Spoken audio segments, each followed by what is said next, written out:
Imagine standing in the, still smoldering ashes of your own church. Oh man, just devastating. Right. You are surrounded by the complete loss of your community, the lingering terror of the attack, and your pastor steps forward. But instead of calling for justice or retaliation or even just survival, he asks you to bow your head and pray for the men who just burned it down. Wow. I mean, it completely defies human logic. It really does. It forces us to ask what faith actually looks like when every earthly comfort is completely stripped away. Exactly. Welcome, everyone. This is the Missions Connect Deep Dive podcast. On the Missions Connect app, we focus on the most unreached and strategic prayer topics in cross-cultural missions. The Missions Connect app is a Bible-based and missions-focused devotional and prayer app, a ministry of assistingtoobey.com.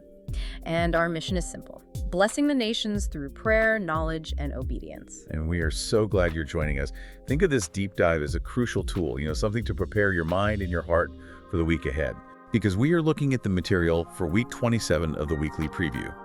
And we're exploring the realities that define the unfinished task of the Great Commission. When I was reading through the preparation for this week, I was really struck by the grounding scripture. It's Isaiah 52, verse 7. It says, "How beautiful on the mountains are the feet of those who bring good news." Yeah, that's a powerful verse. It is. And it is so easy, especially in the modern Western world, to hear the word mountains and just immediately sanitize it. Sanitize it, yeah, exactly. We think, oh, the metaphorical high places of life, the spiritual hurdles. But the weekly preview makes it incredibly clear that those mountains are not metaphors. Not at all. I mean, they are physical, geographical, and deeply complex realities. They're the dense, river-woven terrain of Bengal. Right. They're the arid, sun-scorched Sahel Plateau of West Africa. And right now, they are the collapsed, dust-covered neighborhoods of Caracas. Man. And across every single one of those very real landscapes, the gospel is actively moving, but the journey just isn't finished. Yeah, and what really ties our discussion together today is looking at the life cycle of faith under extreme pressure. Oh, I like that phrasing. Yeah, we are looking at what it takes to plant faith in a culture built to reject it, how to maintain faith when violence tries to, extinguish it, and how to act out that faith in the middle of sudden catastrophic chaos. Right. And the most comforting baseline we can establish before we look at these intense situations is this: the Lord of the harvest is not surprised by what is happening in Dhaka or Ouagadougou or Caracas. He is simply looking for workers and intercessors to stand in the gap. So let's start with that first phase, planting faith. The walls seem impossibly high. The weekly preview focuses our attention on the largest remaining frontier of the Great Commission, the Shaikh people of Bangladesh. The numbers there are just staggering. They really are. I have to be honest, I struggle to wrap my head around it. We are talking about 130 million Shaikh people. Right. They make up the vast majority of Bangladesh's 165 million citizens, and yet fewer than 0.1% are Christian. 0.1%. Yeah. There are absolutely zero confirmed self-sustaining movements to Jesus among them. It's a harsh reality. Yeah. That is precisely why they are listed among the Joshua Project's 38 mega-frontier groups. Okay, let's unpack this, because that's exactly where my instinct is to push back. 130 million people is a population larger than most European countries combined. Oh, absolutely. How is it possible that a group that massive has no self-sustaining movement to Jesus? My mind immediately goes to strategy. Are we just doing it wrong? The natural question to ask. Right. Are we using the wrong methods? Because I initially pictured their culture as this massive, impenetrable brick wall that we just haven't figured out how to scale yet. It's a very common assumption. But what's fascinating here is that the brick wall metaphor doesn't really explain the mechanics of what's happening on the ground. Okay, so what does it look like? It's actually less like a brick wall and more like trying to pull a single thread out of a tightly woven tapestry. To understand the Sheikh, you have to look at how that tapestry was woven over centuries. Right. Their identity traces back to Arab traders, Persian scholars, and Mughal rulers who settled in the Bengal region. So it's a massive intersection of history and commerce. Exactly. Over generations, those influences synthesized into a culture that is distinctly Bangladeshi. But it is inextricably tied to Sunni Islam. And here's the mechanism that people miss. Okay. For the Sheikh, this specific blend of Sunni Islam, which is deeply woven with local folk practices and agricultural rhythms, isn't just a weekend religious activity. Right, it's not just a Sunday service. Exactly. It isn't a theological category you check on a census form. It is the very thread that connects their family structure, their economic survival, and their national belonging. Oh, wow. So if you pull the Jesus thread, the whole tapestry unravels. Yeah, it said exactly. When we talk about a Shaikh person deciding to follow Jesus, we aren't talking about them changing their mind after a good theological debate. We are talking about social suicide. Social suicide, that is intense. To leave Islam for a Shaikh is to abandon their family's honor. It means being cut off from your inheritance, your business networks, and your community support system. You lose everything that defines who you are in that society. That completely changes how I view the lack of a movement. Right. It's not that the gospel lacks power or that the Shaikh are somehow forgotten by God. It's that reaching that specific cultural tapestry requires a worker who understands that they aren't just delivering a message. No, they have to become a new family for someone who's about to lose theirs. Yeah. It requires incredibly intense, long-term, relationship-dependent presence. You can't just hand out a tract on a street corner in Dhaka and expect a revival. Precisely. You are asking someone to risk their entire existence, and that level of long-term relational work requires an immense amount of sustained, focused prayer from the global church. It requires us to pray for breakthroughs in family units, not just individuals. You know, when I read Romans 15, verse 21 in the weekly preview, those who are not told about him will see, and those who have not heard will understand. It hit me that we can't look at this as just 130 million people. No, that number is too big. It's a statistical abstraction. You can't feel empathy for a number with that many zeros. You have to break it down to the human level. Yes. When you, our listener, pray for the Shaikh this week, I want you to actively shift your perspective. Don't pray for a demographic. Pray for a father who is terrified of losing his standing in the community, but is desperate for truth. Yeah. Pray for a Persian-descended scholar studying ancient texts who suddenly encounters the living word. Pray for a young woman seeking healing from a God she doesn't yet know by name. We have to pray for them the way God sees them, as deeply loved individuals. That is a beautiful transition point, actually, because if Bangladesh is about the sheer systemic difficulty of planting that thread into the tapestry, our second focus in the weekly preview is about what happens when someone actively tries to burn the tapestry down. Yeah. We move from those who haven't heard to those who have heard and who are paying the ultimate price for holding on to that truth. We are moving to West Africa, to Burkina Faso. And the numbers here are just as overwhelming, but in a very different, much more violent way. Very violent. The church in Burkina Faso is currently ranked 16th on the Open Doors 2026 World Watch list. Over the 2024 to 2025 reporting period alone, 150 Christians were killed. And 2 million people have been displaced. 2 million. Just let the reality of an internally displaced person's camp sit in your mind for a second. The heat, the lack of food, the sudden loss of your home. It is a systemic, crushing crisis. And to understand the how and why of this persecution, we have to look at the primary driver of the violence, which is JNIM. Right.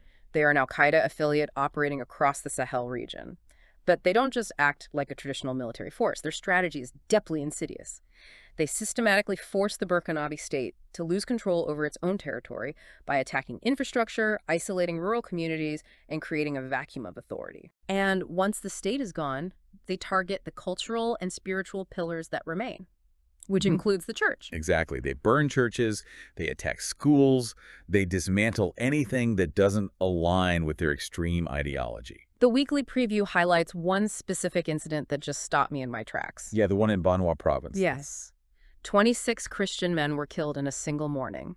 And they weren't caught in a crossfire. They were executed during a worship service. Right there in their sanctuary. And here's where it gets really interesting, tying back to the scenario we opened the show with. Because when you read facts like that, execution during worship, the logical human expectation is that the story ends in total retreat. Sure. You expect the church to go underground, or to militarize, or to just focus entirely on self-preservation. But the response of the Burkinabe church is completely counterhuman. It's one thing to keep your faith while your house is burning down. It's entirely another to stand in the ashes and pray for the arsonist. You have pastors publicly calling their congregations to pray for the militants who pulled the triggers. I mean, how can human beings forgive at this scale? This raises an important question about what identity actually means under extreme pressure. The natural instinct is retaliation. Of course. But the Burkinabe believers understand a spiritual mechanism that is incredibly powerful. By publicly forgiving and interceding for JNI militants, they aren't retreating. They are actively severing the cycle of violence. Retaliation breeds more retaliation. Right. Grace creates a total short circuit in the enemy's strategy. They are defining their identity in Christ for the whole world to see. Praying for them isn't charity. It's the least the global church can do to support believers modeling what faithfulness actually costs. It totally reframes how we are supposed to pray for them. When I read Acts 20, verse 24, however, I consider my life worth nothing to me. My only aim is to finish the race and complete the task the Lord Jesus has given me. I realize that the Burkinabe church is living that out literally. They absolutely are. So when you pray this week, yes, absolutely intercede for the families of the 150 martyrs, comfort them. But let this testimony of faith under fire recalibrate your own understanding of following Jesus. We need to step up and join their pastors. We need to pray for the JM commanders. Pray for the very men holding the weapons that God would radically intervene in their hearts. That is a profound level of spiritual warfare. We are moving from the unreached who need the message to the persecuted who are holding the message under fire. And now the third reality in the weekly preview shows us what it looks like when the church mobilizes that message in the middle of sudden, unpredictable chaos. Yes, we are talking about the breaking situation in Venezuela. We've looked at systemic cultural barriers and human-driven violence, but this is a crisis driven by the earth itself. A natural disaster. Exactly. Just 2 days ago, on June 24th, 2026, 2 massive earthquakes hit Venezuela, and they happened within 39 seconds of each other. 39 seconds. Let the mechanics of that sink in. You have a 7.2 magnitude foreshock. People are just realizing what's happening, maybe rushing for a doorway or the street, and before the dust even settles, a 7.5 magnitude main shock hits. Unbelievable. It is the strongest seismic event to hit the country since 1900. The statistics coming out are just gut-wrenching. Nearly 920 people are dead, over 3,360 are injured, thousands upon thousands displaced in less than a minute. And the capital, Caracas, took a severe hit, especially the urban centers of Altamira and Los Palos Grandes. So what does this all mean? We are seeing the international community mobilize rapidly. Samaritan's Purse immediately deployed a cargo plane carrying an emergency field hospital. That's huge. Operation Blessing sent their global disaster response team. World Vision and Catholic Relief Services, working with Caritas Venezuela, are on the ground setting up supply chains for shelter and medical care. And amidst all that heavy machinery and rescue work, just today, on June 26th, there was a report of a baby pulled alive from the rubble. Oh, wow. What an incredible beam of light in a very dark week. It is. But I want to ask you about the burden placed on local pastors, because while international organizations are amazing, the state's capacity was totally overwhelmed. The weekly preview points out that local evangelical churches acted immediately. How did they pivot so fast from being places of worship to being physical refuges? Well, if we connect this to the bigger picture, it really comes down to the reality of the environment they are already in. We have to remember that Venezuela was already facing profound systemic and economic challenges before the earth shook. Because of that, the local church had already been functioning as a shadow support system for their communities for years, feeding people, caring for the sick. So when the earthquake hit and the state was instantly overwhelmed, the church didn't have to invent a new system. They just scaled up what they were already doing. They just opened the doors wider. Exactly. The Venezuelan church isn't just watching a disaster. It is inside it, carrying the name of Christ in the rubble. And what's truly remarkable is that they're opening their doors to displaced families, even as their own buildings are compromised. Like the Cathedral of Caracas suffered major structural damage. That image is so powerful. You have dust falling from a fractured ceiling, but the doors are open and people are inside getting medical care and shelter. Yeah. International rescue teams arrive quickly, but eventually they pack up and leave. But the local church remains. They are the ones who will be there for the months and years of rebuilding. It brings incredible weight to Psalm 46, verses 1 and 2. God is our refuge and strength, an ever-present help in trouble. Therefore we will not fear, though the earth give way and the mountains fall into the heart of the sea. That is not ancient poetry right now. That is literally happening in Caracas. And it requires our active partnership in prayer. When you focus on Venezuela this week, pray for the government leaders to allow aid to flow with accountability, and intercede for the rescue workers and those grieving families. We have covered so much ground today. We started with the dense cultural tapestry of the Shaikh in Bangladesh, we moved to the astonishing forgiveness of the persecuted church in Burkina Faso, and we ended with the sacrificial response of the Venezuelan church standing in the rubble. And now, it is time to turn this knowledge into obedience. Exactly. The weekly preview has a specific 15-minute challenge for you this week. Can you pray for 15 minutes a day? Just 5 minutes per theme. The Shaikh, Burkina Faso, and Venezuela. Or you can use the app's 10-minute pre-recorded prayer. Before we close, I want to leave you with one final thought to mull over. Consider the profound mystery that your prayers actually have a physical destination. What happens to your own faith when you realize that your intercession reaches places your feet may never go? When you kneel to pray this week, you are spiritually standing next to a rescue worker in Caracas rubble. You are standing beside a pastor in Burkina Faso. You are with a young Sheikh scholar in Dhaka. They will never know you are praying for them until eternity, but your prayers are physically present with them right now. That just gives me chills. Your prayers have a destination. Step into the gap. Become a missionary on your knees. Become a prayer missionary. Please download the web-based app by clicking the link in the description or visiting assistingtoobey.com. And we invite you to follow the Assisting to Obey social media channels on Instagram, Facebook, and YouTube. Thank you so much for joining us on this deep dive. As you go into your week, remember those mountains from Isaiah? They are real. But the feet of those who bring good news and the prayers of those who send them are beautiful indeed. We'll see you next time. So, you want a faith that actually matters, right?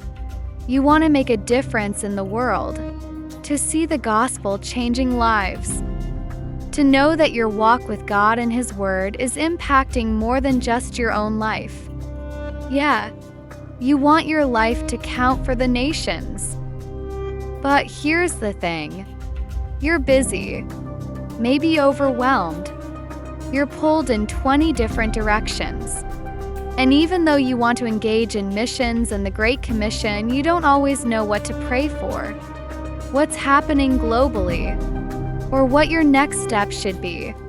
The desire to obey is there, but the pathway isn't always clear. Let the Missions Connect app show you the way. Every day, you'll get a missions-focused devotional with a simple, practical action step and an option to share with the